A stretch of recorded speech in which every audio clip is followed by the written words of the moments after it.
Yeah, so Jared Goff, I'm gonna throw up his stats here just so that everybody can see them, and they look good if you look at him, right? 25 for 41, which means he was over 50% completion, 277 yards, 1 touchdown, 1 interception that listen, there's some people that say you cannot blame him for that interception.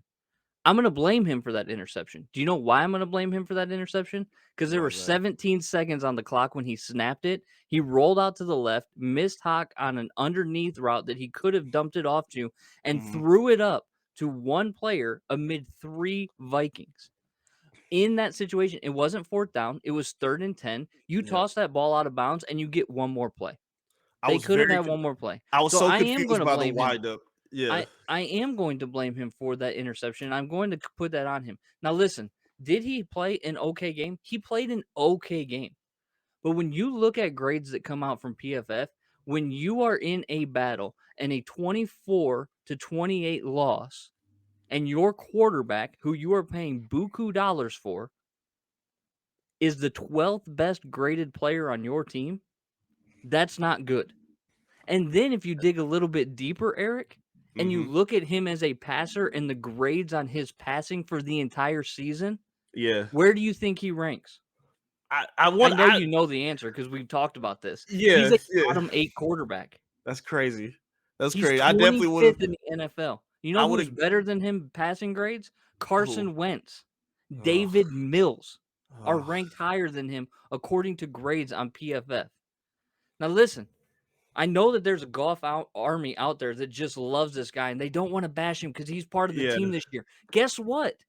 He's going to hold this team back. And I'll show you specifically why in this game right here. I pulled up a graphic from PFF. Okay. Now, Eric, you can see this graphic right here.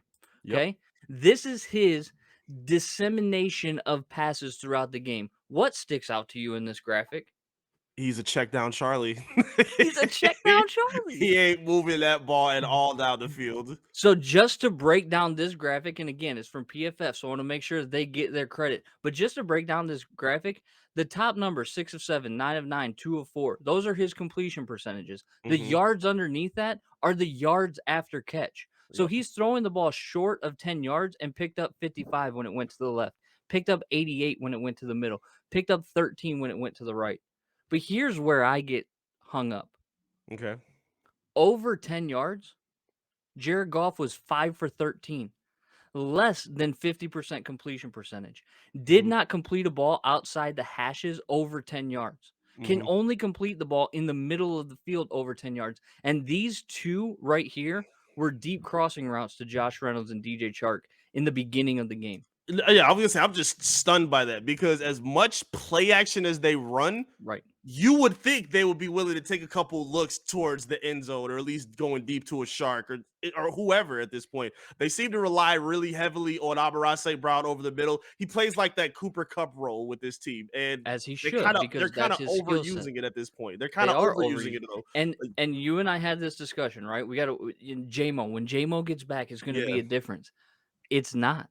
And you know why? why is Because he that? can't get the ball deep outside of the hashes.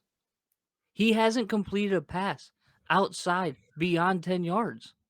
Where's JMO going to be lining up? It ain't going to be in the middle. No, he's gonna have to be on the outside. This concerns me.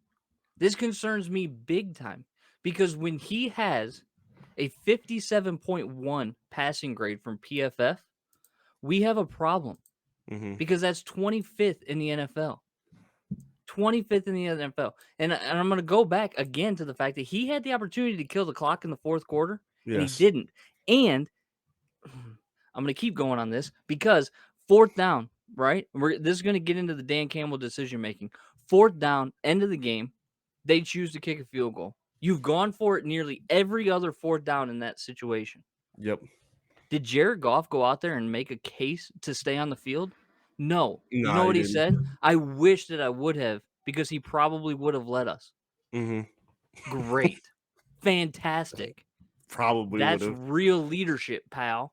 This If is you are a competitor and if you want to win that game, I'm sorry I'm cutting you off, but no, I no, am no, you I am I please. am ready to go. If you are a competitor and you want to lead this team, then you better be drug off that field in a situation like that.